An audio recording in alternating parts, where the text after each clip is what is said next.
इस वक्त सलीम सीधा मौजूद है। सलीम जी, कैसे देख रहे हैं ये जो आतंकवादियों ने किया, वहां पर जो सैलानी घूमने गए थे उनको किस तरीके से बर्बरता से उनके संग ये इस कांड को किया, गोलियों से उनको भूत दिया, क्या कहेंगे?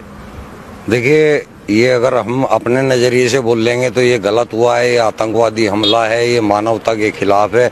लेकिन अगर आप इसको इस्लाम के नजरिए से देखेंगे तो ये पुण्य का काम किया है उन्होंने, ये सवाब का काम किया है उन्होंने। ये कुरान के स्क्रिप्चर सूरह तौबा की जो 5 आयत है उसके अंदर सेम टू सेम यही प्रक्रिया लिखी है कि काफिरों को जहां पाओ वहां देखो, उनको मारो, घात लगा करके उनको मारो। इन्होंने भी तो वही किया, घात लगा के मारा, बाकायदा उसकी रेकी हुई है। घात इस्लाम में ही लिखा है, कुरान में ही लिखा है किस तरीके से निहत्थे लोगों को इस तरीके से देश के वासियों को भून दिया जाए, उनको मार दिया जाए। आइए, मैंने कुरान की तो आपको आयत बताई है, जो सूरह तौबा है, कुरान की 9वीं सूरह है और उसकी 5वीं आयत है। वहां पे ये लिखा हुआ है, सेम इसी तरह बर्बर तरीके से मारने का लिखा हुआ है।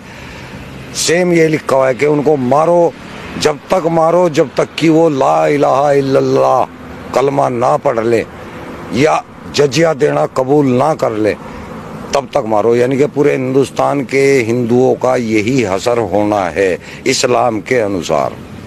इस्लाम के अंदर अल तकिया नाम की चीज होती है, आपने सुना होगा अल तकिया। अल तकिया वो चीज है जब इस्लाम के अंदर हमें कोई ऐसा काम करना होता है जो कि सामने लोगों को नाजायज दिख रहा है, तो आपको वहां लोगों को तो नाजायज बताना है, लेकिन काम वो सवाब का करना है आपको। इसको बोला जाता है अल तकिया। तो ये अल तकिया करते हैं, जो कहते हैं ना हिंदू मुस्लिम भाईचारा, ये अल तकिया है, ये कुरान के अंदर है, हदीसों के अंदर है। मुसलमानों को तो, मैं इंडिया के मुसलमानों की बात कर रहा, बाहर के नहीं। मुसलमान इंडिया का जो है वो अनपढ़ है, उसको कुरान के बारे में कोई नॉलेज नहीं है। इसलिए अगर वो भाईचारे की बात कर रहा है तो वो ठीक कर रहा है, लेकिन वो इस्लाम के अनुसार गलत कर रहा है। इस्लाम के अंदर कोई भाईचारा इस टाइप का नहीं है। इस्लाम के अंदर केवल मुस्लिम मुस्लिम भाईचारा है, हिंदू मुस्लिम भाईचारा कोई नहीं है। आप पढ़ के देखें या किसी आलिम से बात करके देखें। अब मैं भी आलिम ही हूँ, मैं आपको बता रहा हूँ।